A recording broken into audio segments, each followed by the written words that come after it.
The silence at my parents' dinner party was deafening as Mr. Harrison, CEO of Innovate Solutions, turned to face me with knowing eyes. "Someone like A. Reynolds, perhaps," he said pointedly. My heart stopped. My family gasped. My brother Ethan, the golden child, choked on his water. In that moment, my carefully constructed facade came crashing down. The secret I'd been guarding, that I, the family failure, was actually the anonymous consultant behind my brother's company's remarkable turnaround, was about to change everything. My name is Ava Reynolds, and I'm 30 years old. For as long as I can remember, my family has viewed me as the black sheep.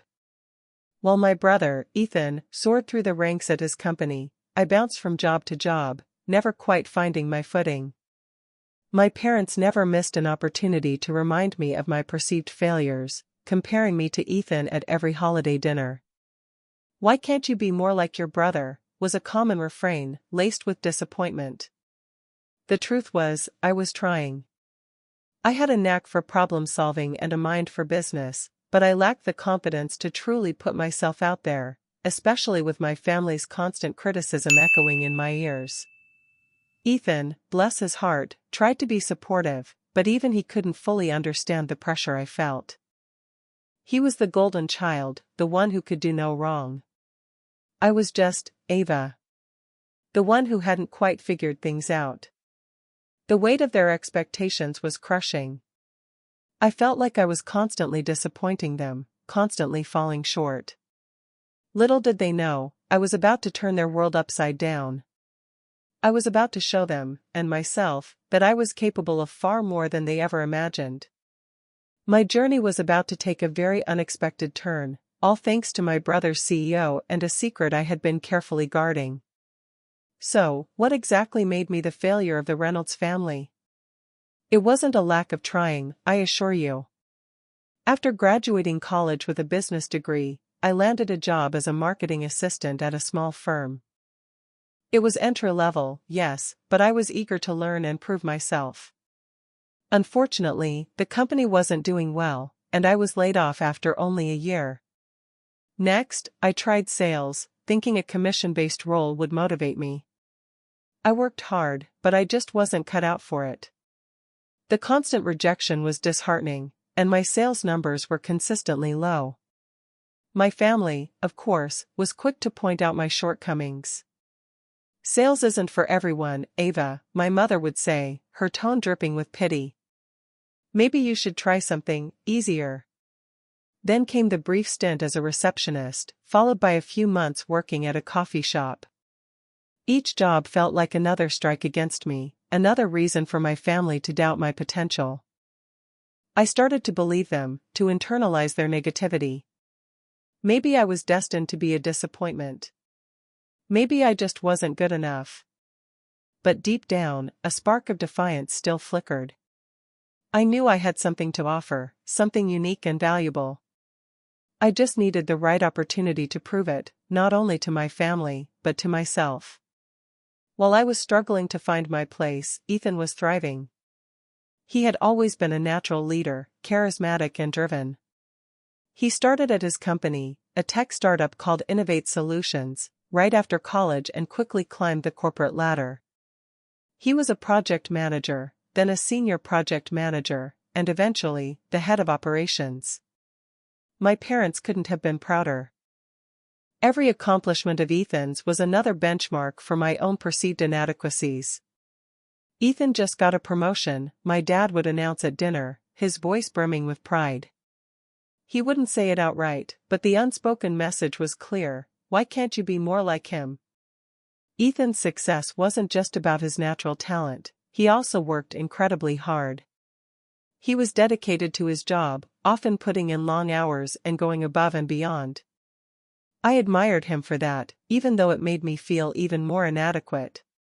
He was everything I wasn't: confident, successful, and admired by everyone.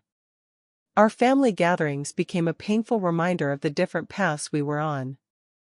He was soaring, and I was stuck in the mud. But the truth was, Ethan's shining star was about to get a little help from someone unexpected: me, the family failure. And he had no idea. Here's where the story takes an interesting turn. A few months ago, I stumbled upon a freelance website offering consulting work. I was hesitant at first, given my failure resume, but something pushed me to create a profile. I decided to focus on my strengths, problem solving, strategic thinking, and my knack for identifying inefficiencies. I used a shortened version of my name, A. Reynolds, to keep my identity a secret, mainly from my family.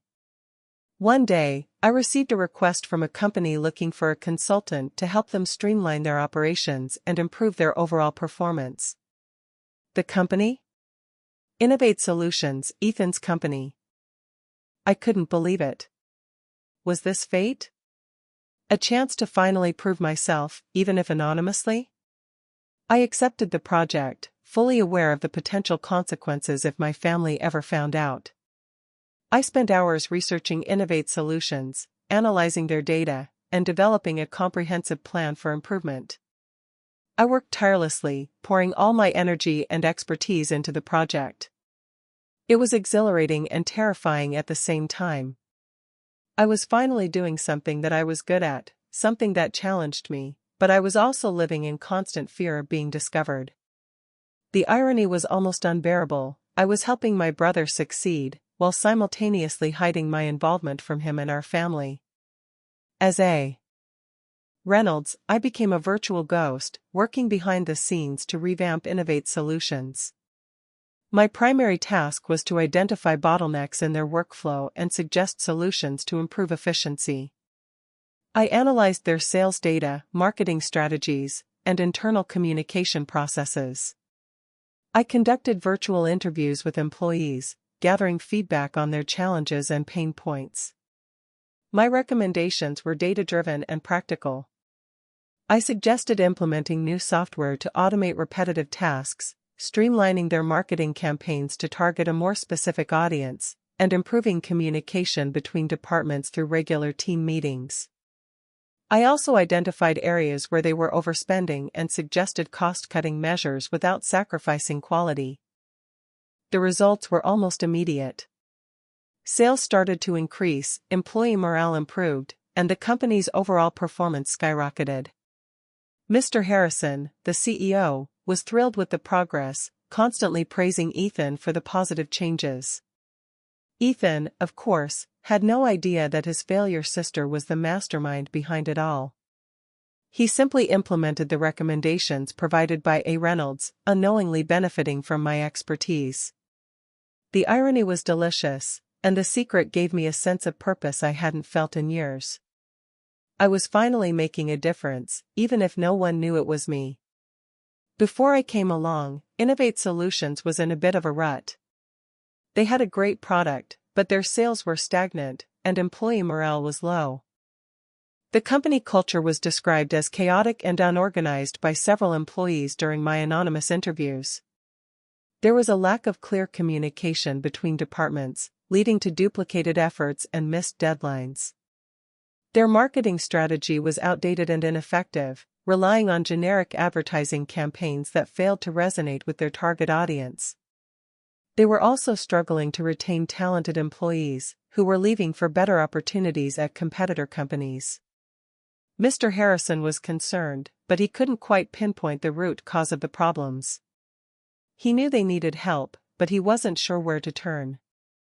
Ethan, while a hard worker, was overwhelmed with managing the day-to-day operations. He lacked the time and resources to address the underlying issues plaguing the company. That's where I came in, a secret weapon disguised as a freelance consultant. I was the missing piece of the puzzle, the one who could see the big picture and identify the solutions needed to turn things around. And all it took was for them to be desperate enough to hire an anonymous consultant. It was a risk for them, and a huge risk for me. With Innovate Solutions thriving under my anonymous guidance, Ethan's star continued to rise. Mr. Harrison was so impressed with the company's turnaround that he promoted Ethan to Chief Operating Officer, COO. It was a huge accomplishment, and my family was ecstatic. "See, Ava," my mother said, her eyes sparkling with pride. "Ethan's a COO now." That's a very important position. I forced a smile and congratulated Ethan, trying to suppress the conflicting emotions swirling inside me. On one hand, I was genuinely happy for him. He deserved the recognition for his hard work and dedication. On the other hand, it stung to know that I was the one who had made it all possible, and yet, I couldn't claim any credit. The promotion only amplified my family's perception of me as the underachiever. They saw Ethan's success as further proof of my own failures. They had no idea that I was the secret weapon, the invisible hand guiding Innovate Solutions to new heights. The irony was almost comical. I was the reason Ethan was getting promoted, and yet, my family still saw him as the golden child, and me as the black sheep. It was a bizarre situation, and I knew it couldn't last forever. The truth was bound to come out eventually, and I had no idea what would happen when it did. A few weeks after Ethan's promotion, my parents decided to host a dinner party to celebrate. They invited all our relatives and close friends, wanting to show off their successful son. And, to my surprise, they also invited Mr. Harrison, Ethan's CEO. I was instantly nervous. The thought of being in the same room as Mr. Harrison, knowing that he was praising Ethan for my work, made my stomach churn. I considered skipping the dinner, but I knew that would only raise suspicion. Besides, a small part of me wanted to see how this whole charade would play out. The day of the dinner party arrived, and I reluctantly got dressed. I chose a simple dress, trying to blend in and avoid drawing attention to myself. When I arrived at my parents' house, the atmosphere was buzzing with excitement. Everyone was congratulating Ethan and showering him with praise. I felt like an invisible observer, watching from the sidelines as my brother basked in the spotlight. Little did they know, the spotlight was about to shift, and I was about to step into it, whether I wanted to or not. The stage was set for a revelation, and I had a feeling that my life was about to change forever. The dinner conversation was as predictable as I had feared. My relatives gushed over Ethan's accomplishments, peppering him with questions about his job and his future plans. My parents beamed with pride, basking in the reflected glory of their successful son. And me? I was mostly ignored, relegated to the role of the quiet, unassuming sister. At one point, my Aunt Mildred turned to me with a condescending smile.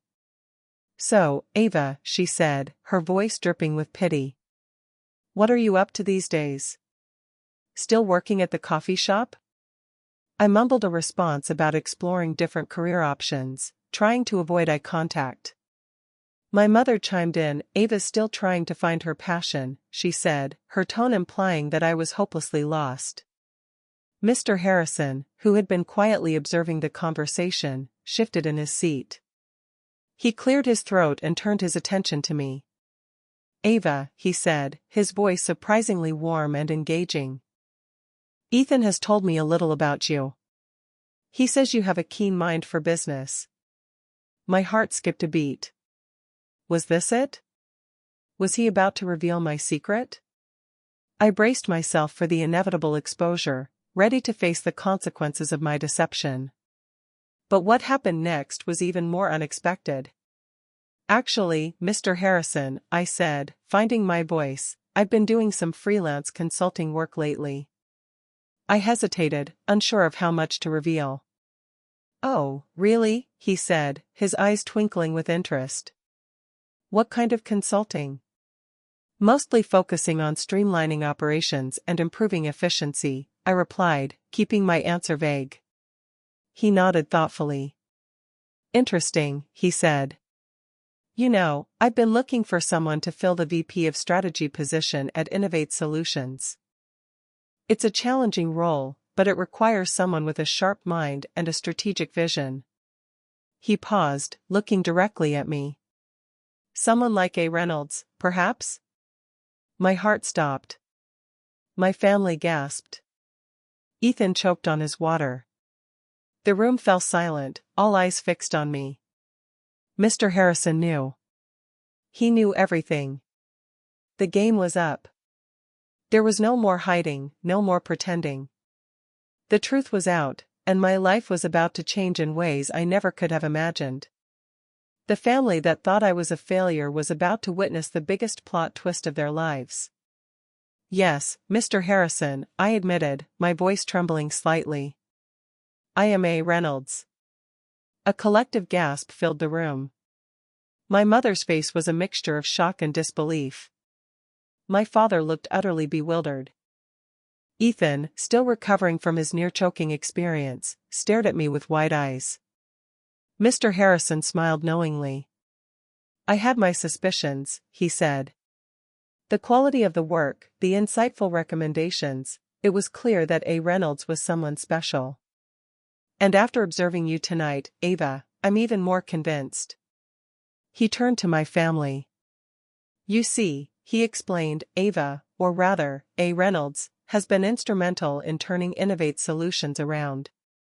Her strategies have boosted sales, improved employee morale, and streamlined our operations. She's been working anonymously, and Ethan has been implementing her plans flawlessly, but the brilliance behind it all is Ava's." He paused, allowing his words to sink in. "That's why," he continued, turning back to me, "I'd like to formally offer you the position of Vice President of Strategy at Innovate Solutions, Ava. You've already proven you have what it takes to excel in this role. What do you say?" The silence in the room was deafening, broken only by the frantic beating of my own heart. All eyes were on me, waiting for my answer. My moment had finally arrived. A wave of emotions washed over me: disbelief, excitement, vindication, and a healthy dose of fear. This was it, the moment I had been secretly dreaming of, the moment I would finally prove myself to my family, and more importantly, to myself. Taking a deep breath, I met Mr. Harrison's gaze. "Yes," I said, my voice now firm and confident. "I accept. I would be honored to be the Vice President of Strategy at Innovate Solutions." A collective cheer erupted from the room, led by a surprisingly enthusiastic Ethan. My mother, still looking slightly dazed, managed a weak smile. My father, ever the pragmatist, simply nodded, as if processing a complex business transaction. Mr. Harrison beamed. "Excellent," he exclaimed. "I knew you were the right person for the job. We'll discuss the details tomorrow." He then raised his glass. "To Ava," he said, "our new VP of Strategy and the secret weapon behind Innovate Solutions' success." The room erupted in applause once again, and I finally allowed myself to smile, a genuine, heartfelt smile that reached all the way to my eyes. The years of doubt, criticism, and perceived failure melted away, replaced by a sense of accomplishment and self-worth. I was no longer the black sheep of the Reynolds family. I was Ava Reynolds, the VP of Strategy, and I was ready to take on the world. The initial shock on my family's faces slowly morphed into a complex mix of emotions.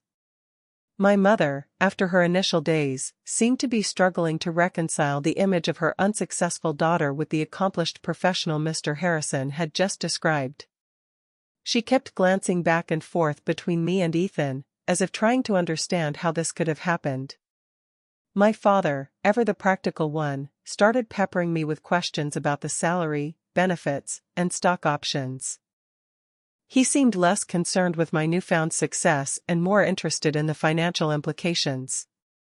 Ethan, to his credit, was genuinely happy for me.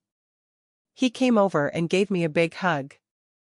"I'm so proud of you, Ava," he said, his voice filled with sincerity.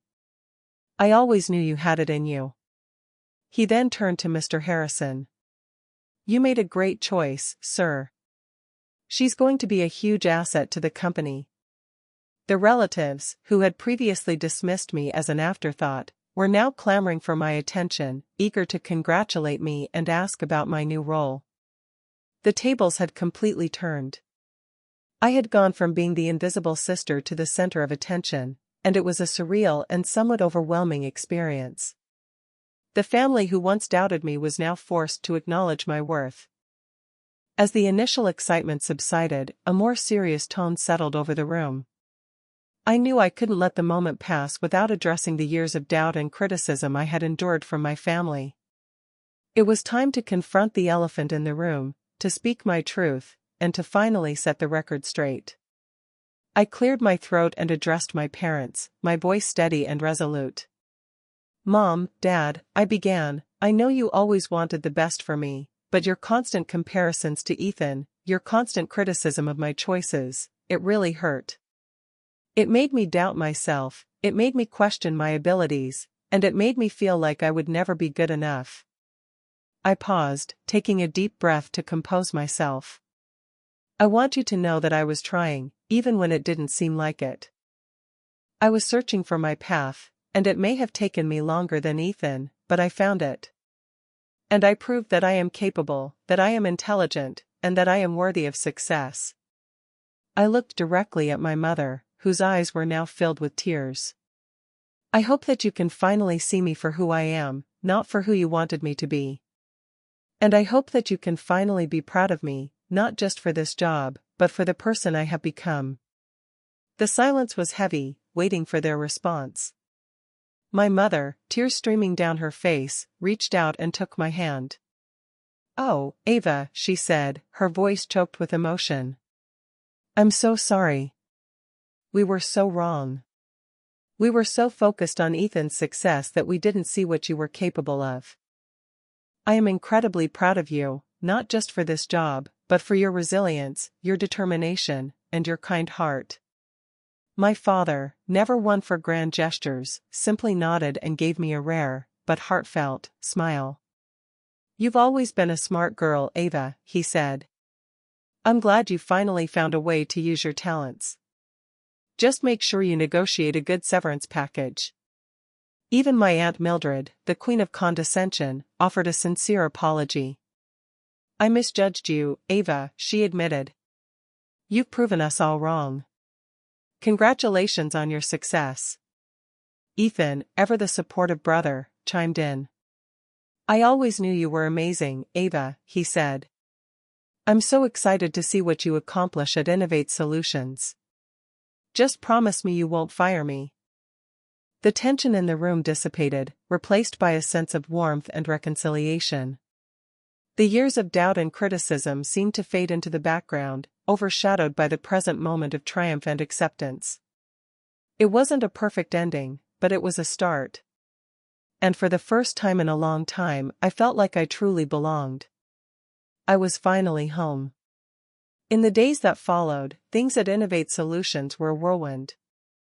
I officially started as VP of Strategy, and it was exhilarating and challenging. Ethan and I had a few awkward conversations at first. He was worried about how our working relationship would change things. "Are you going to be my boss now?" he asked, a hint of nervousness in his voice. I laughed. "Not exactly," I said. "We're a team, Ethan. We always have been, even when you didn't know it. We just have different roles now." He seemed relieved. "I'm just glad you're here," he said. "I could really use your help. And," he added with a wink, "it'll be nice to finally get some credit for my ideas." Mr. Harrison was incredibly supportive, giving me the autonomy and resources I needed to implement my strategies. He had believed in me from the start, even when my own family hadn't. He also told me he paid Ethan more for all the extra work implementing Ava Reynolds' ideas. I felt a sense of purpose and fulfillment I had never experienced before. I was finally using my skills and talents to make a difference, and I was doing it with the full support of my company and my brother. The family dynamic may have been different, but it was better. One of my first initiatives as VP of Strategy was to implement a new employee mentorship program. I remembered how lost and directionless I had felt early in my career, and I wanted to create a system where employees could receive guidance and support from experienced mentors.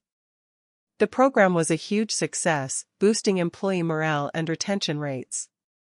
I also focused on developing new marketing campaigns that were more targeted and engaging. I analyzed our customer data and identified key demographics, tailoring our messaging to resonate with specific groups. This resulted in a significant increase in sales and brand awareness. Another major project was overhauling our internal communication system. I implemented new software that streamlined communication between departments, reducing duplicated efforts and improving efficiency.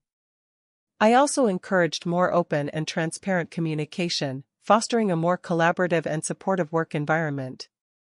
With these changes, Innovate Solutions continued to thrive. It was exciting to see the positive impact of my work, and it gave me a sense of pride and accomplishment. I was finally making a real difference, not just for the company, but for the people who worked there. And my family? They were bursting with pride. I was no longer a failure, I was a success story. While my relationship with my family had improved significantly, it wasn't without its challenges. My parents still occasionally slipped into their old habits, comparing me to other successful people or offering unsolicited advice on my career. But now, I was better equipped to handle their comments. I had gained a newfound confidence in myself and my abilities, and I no longer let their negativity define me. I also made a conscious effort to spend more quality time with my family, to bridge the gap that had formed over the years. We started having weekly family dinners, where we would share our experiences and support each other. I even convinced my parents to take a vacation with Ethan and me, a trip that was surprisingly enjoyable and helped us to reconnect on a deeper level. The experience taught me a valuable lesson about family dynamics. It showed me that even though families can be flawed and critical, they can also be a source of love and support. It also taught me the importance of setting boundaries and asserting myself, of refusing to let others define my worth. And most importantly, it taught me to believe in myself, even when no one else did. The scars were still there, but I had a VP position at a thriving company, and that was enough. Looking back, I realized that my journey wasn't just about proving my family wrong. It was about proving myself right. It was about discovering my own potential and embracing my own unique talents. It was about learning to believe in myself, even when no one else did. My career trajectory might have been unconventional, but it ultimately led me to where I was meant to be. I learned valuable lessons from every job I held, even the ones that seemed like failures at the time. I developed skills and insights that I never would have gained if I had followed a more traditional path. And in the end, it wasn't just about the title or the salary. It was about the sense of purpose and fulfillment I found in my work. It was about making a positive impact on the lives of others and contributing to something meaningful. So, to anyone who has ever felt like a failure, to anyone who has ever been told they're not good enough, I say this: don't let anyone define your worth. Believe in yourself, even when no one else does. Follow your own path, even if it's unconventional. And never, ever give up on your dreams. You never know when your moment will come, when your hidden talents will be revealed, and when you'll finally hear those words, "You're my new VP." It happened to me. It can happen to you. The moral of my story isn't just about proving your family wrong, it's about understanding that their views don't define you. Their expectations, their judgments, none of it matters as much as what you believe about yourself. It's so easy to get caught up in trying to please others, especially family. You crave their approval, their validation. But what happens when that approval never comes? Do you spend your whole life chasing a phantom, trying to fit into a mold that was never meant for you? I did for a long time. I let my family's negativity shape my self-image. I let their doubts become my own. And it held me back, not just in my career, but in every aspect of my life. But then I realized something: their opinions were just that, opinions. They weren't facts. They weren't truths.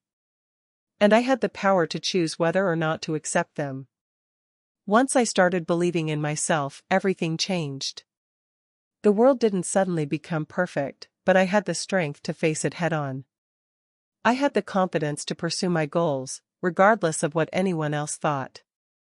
And that, my friends, is the key to true success. So next time someone tells you that you're not good enough, remember my story. Remember Ava Reynolds, the failure who became a VP. And remember that you are capable of achieving anything you set your mind to. Believe in yourself, and the rest will follow. So, here I am, years later, still the VP of Strategy at Innovate Solutions. We've expanded, innovated, and created countless opportunities for people just like me, people who might have been overlooked, underestimated, or even outright dismissed. And I've learned something else, something just as important as believing in yourself: don't be so quick to judge others. You never know what hidden talents they possess, what secret battles they're fighting, or what amazing things they're capable of achieving. My family judged me based on a narrow definition of success, and they almost missed out on seeing the real me. They almost let their preconceived notions blind them to my potential. So, let's all try to be a little more open-minded, a little more compassionate, and a little more willing to see the good in others.